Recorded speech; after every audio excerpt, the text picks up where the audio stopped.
everyone, I'm Ari Meglin, here with Rachel Poley, and we're your hosts for the Merry Writer podcast. We are on episode 91, and this week we've decided to do another fun Would You Rather game. Before we begin, don't forget to subscribe to the podcast wherever you're listening so you never miss a show, and if you enjoy our episodes, please do give it a like. It really helps with the algorithm, so please click that like.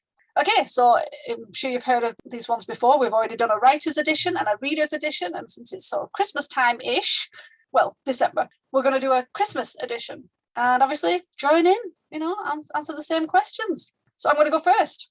Would you rather stay at home on Christmas and get lots of presents, or go to Lapland to see Santa and his reindeers, but not get any presents? I don't know what Lapland is. We have Santa's village here, and Santa comes to the mall, but I have no idea what Lapland is. You know the concept that Santa lives at the North Pole? Yes. For any children listening, Santa lives at the North Pole. It's not a concept. Santa lives at the North Pole. So Lapland is a region in Finland and gets lots of snow and everything. And there's an area there that has like Santa's grotto, real reindeer, sled, and it has this full Santa in his element experience, and you can go there and you can visit and holiday there. So yeah, it's like going to the North Pole and seeing Santa's grotto and, like his toy factory, and obviously seeing the reindeers and going on sled rides with the reindeers. So you get that kind of full immersive experience of Santa and his land. So that's Lapland. What's your answer now that you know that? Actually, my answer hasn't changed now that I know what it is, especially because you said that there's lots of snow. And so that's a no-go for me. I would honestly rather stay at home on Christmas and get lots of presents. Not because of the presents, but just for the fact that I get to stay home. I really, no offense to Santa, but I really don't care to meet him. If anything, I would rather meet the reindeer, but more so I would just rather stay home.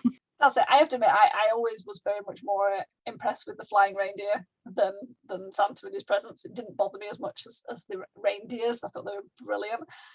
I think I'd like to stay at home and not get presents, because I'm just tired of presents. I know it sounds really weird, like I'm being really bar humbug, but I don't know, I have enough stuff in my house. I don't need any more stuff, I'm just getting tired of that. I actually like just the feeling of Christmas, when you've got like, it's cold outside, you're inside, maybe there's a fire, you've got the Christmas movies on or the Christmas music and some good food and maybe some good company.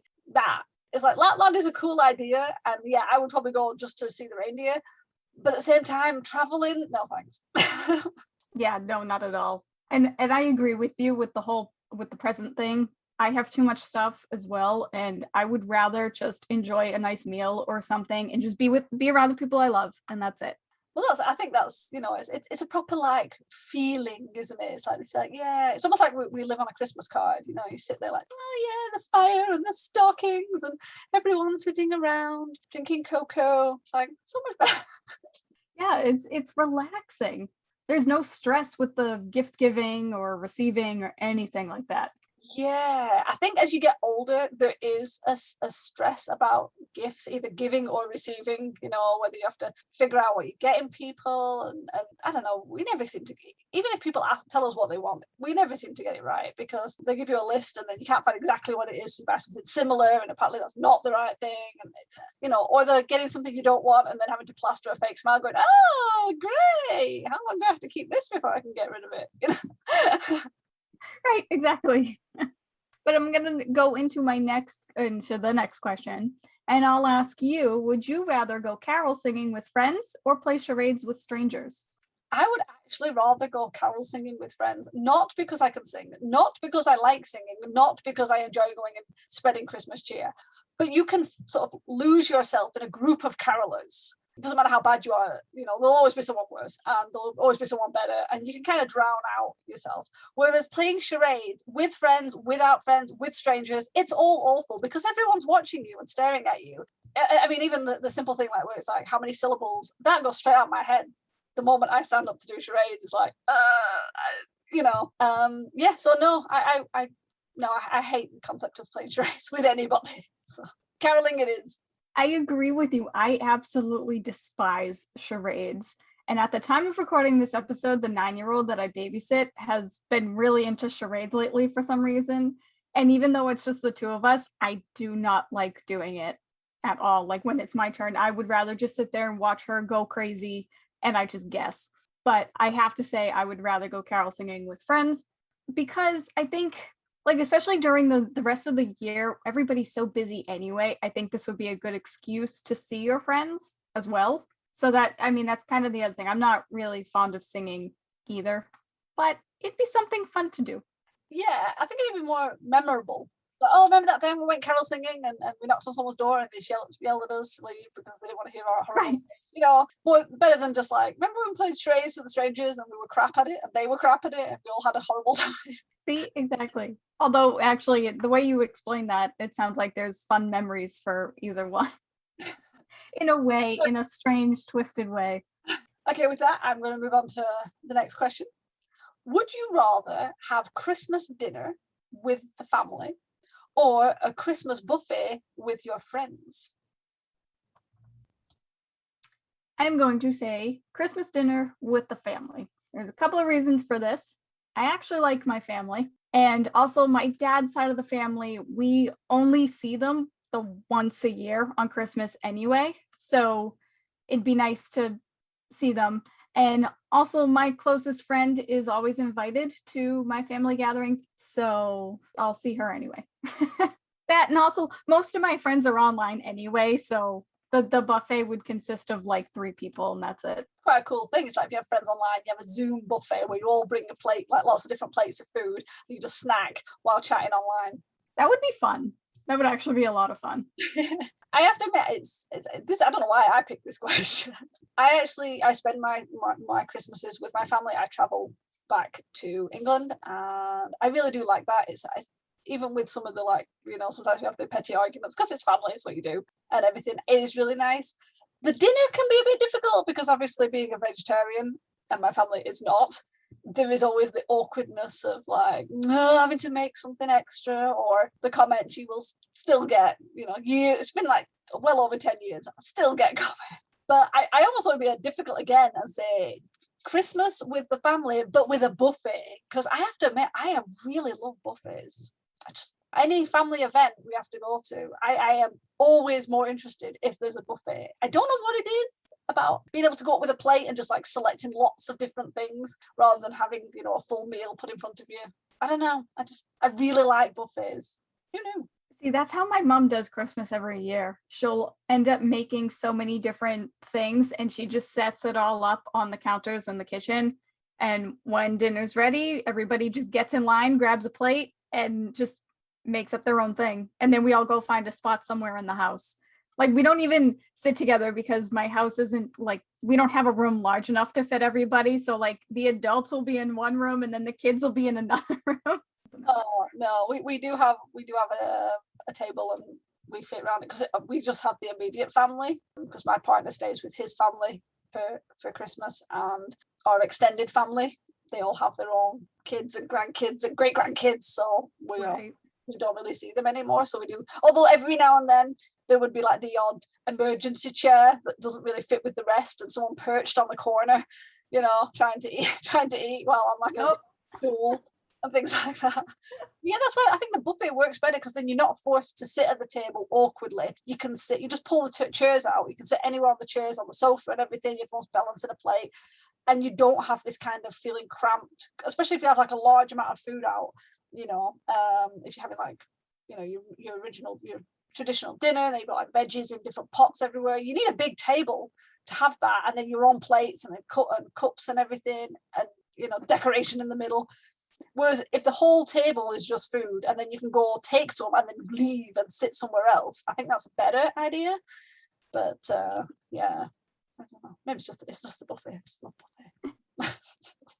It's a lot of fun. And I have to say, like, with you being a vegetarian, like, that's how my family is. My cousin recently became a vegetarian a few months ago. So this will be her first Christmas as a vegetarian. So my mother's like, I don't know what to make for her.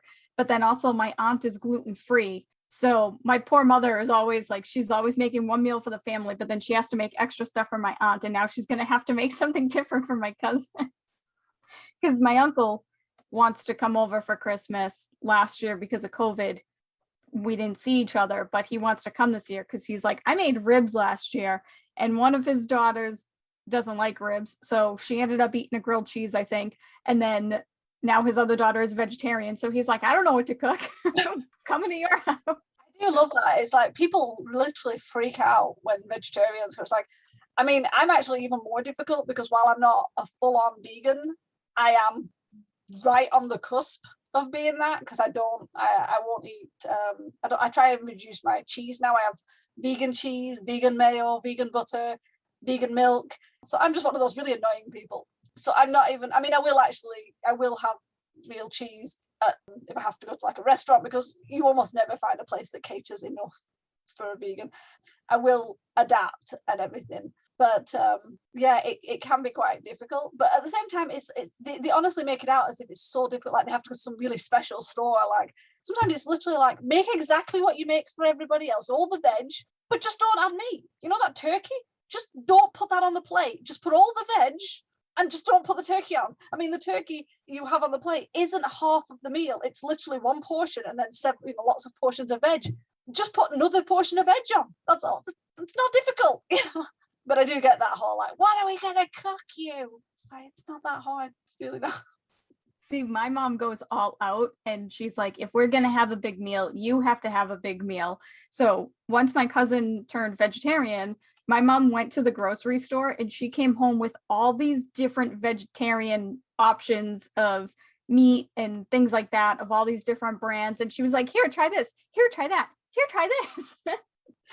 Yeah, we're just a pain. I appreciate we can be a pain. It does throw meat eaters off completely. And I appreciate it is different, especially as you said, if you're making a lot of food and then you have to tailor it to like someone who's gluten-free, someone who has allergies, someone who's a plant-based diet, someone who doesn't like turkey but loves chicken.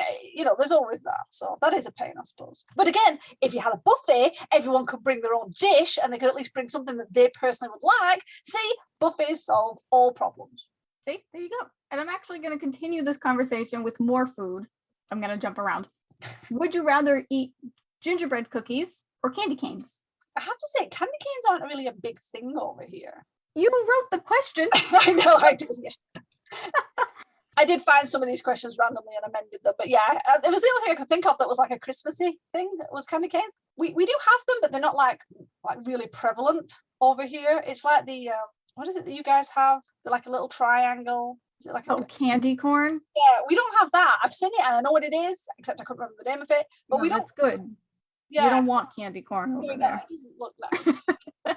But I understand it's like a hard candy as candy cane. Is it like a hard roll that looks like a little walking stick kind of thing? Yeah, it's peppermint. Yeah, we have like rock. It's called like it's usually titled to something like Blackpool Rock. Blackpool is a place, and what they do is they sell this really hard candy that's rolled, and it usually has the word Blackpool written in it somehow. And honestly, it's horrible because it feels like you're breaking your teeth trying to bite it. And I suppose it could be one of those where you suck it, but I don't do that. I just bite. Have this lozenge that you suck. Nope, it'll get chomped in seconds. So I would definitely go for gingerbread cookies, even though they can be quite, like tangy a bit. The ginger could be quite sharp.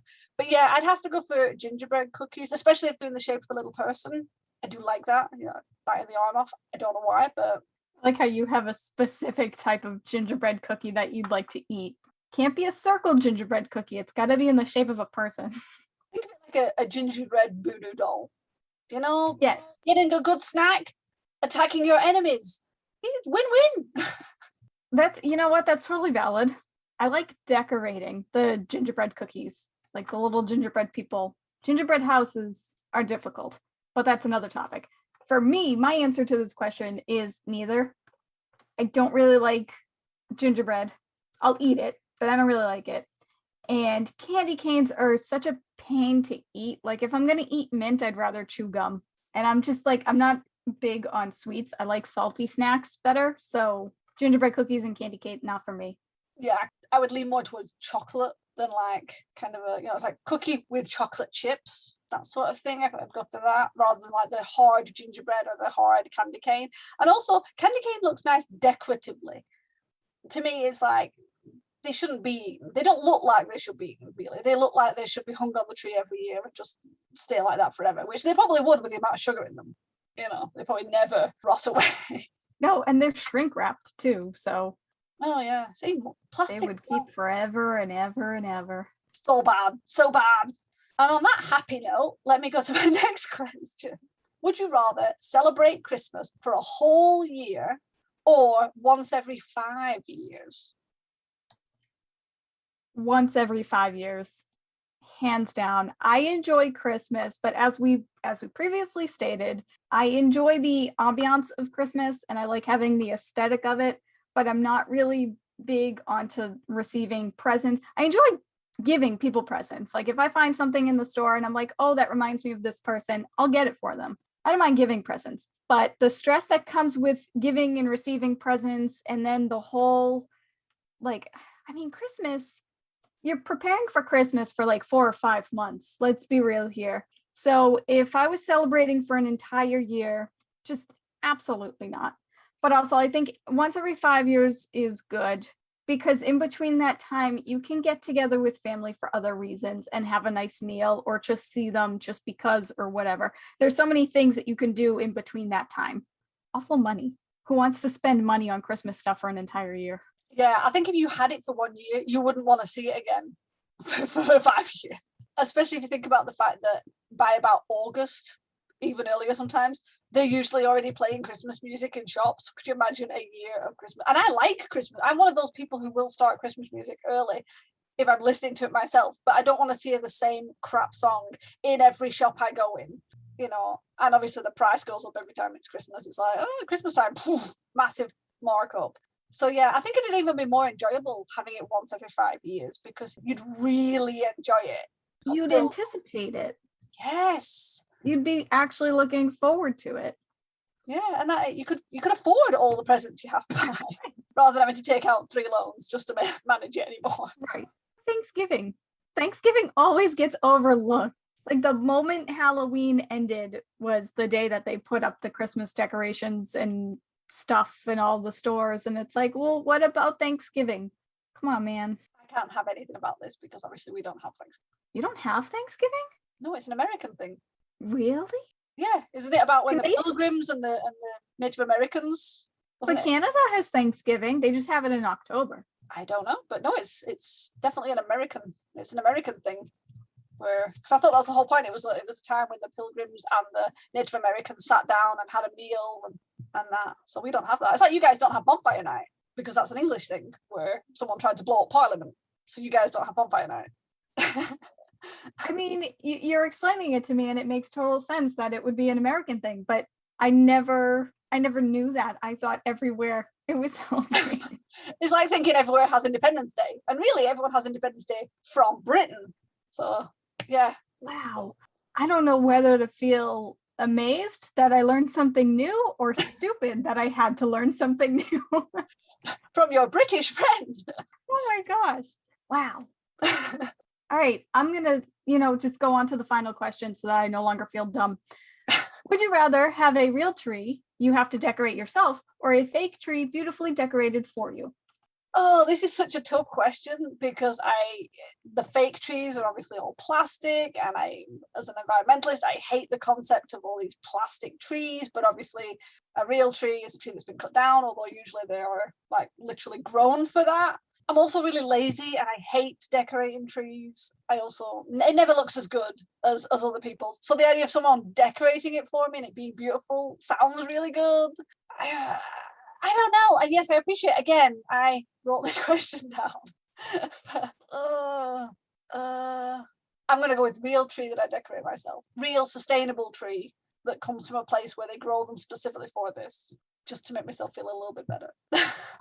I have to agree with you on that one because while I do feel bad that the trees are getting cut down, I'm going back to the whole aesthetic thing about Christmas. I love coming home at the end of the day and walking into my house and smelling the pine needles. It's such a nice smell. It makes the house feel more homey.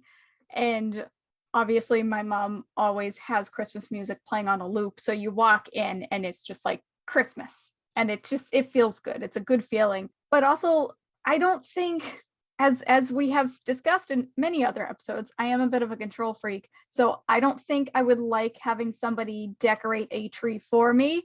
And also, it's kind of a tradition with my sisters and my parents that we all decorate the tree together. My dad will put the lights up with one of us, helping him, meaning getting in the way, and he'll get aggravated. So that's fun. And then once the lights are on, he'll leave because he doesn't like putting up the ornaments. Most of our ornaments are from when we were young. So we have a ton of handmade ornaments and stuff. So compared to other people's Christmas trees, which can be bare or they have actual ornaments hanging up, our tree usually looks like a mess. Like it looks like a bunch of preschoolers just got together and just threw stuff on, but it's our tree. So like, that's how I imagine decorated Christmas tree, with all the handmade ornaments. And also it's another tradition that every year our parents get us a new ornament to put on the tree. So we have a ton of our own ornaments that we put on. That's all. I like the idea of having like a new ornament each year. It's almost like you can sort of like, oh, well, some this year, that's from last year, that's from the year before, and you can have like almost like a memory of each of them. I love that.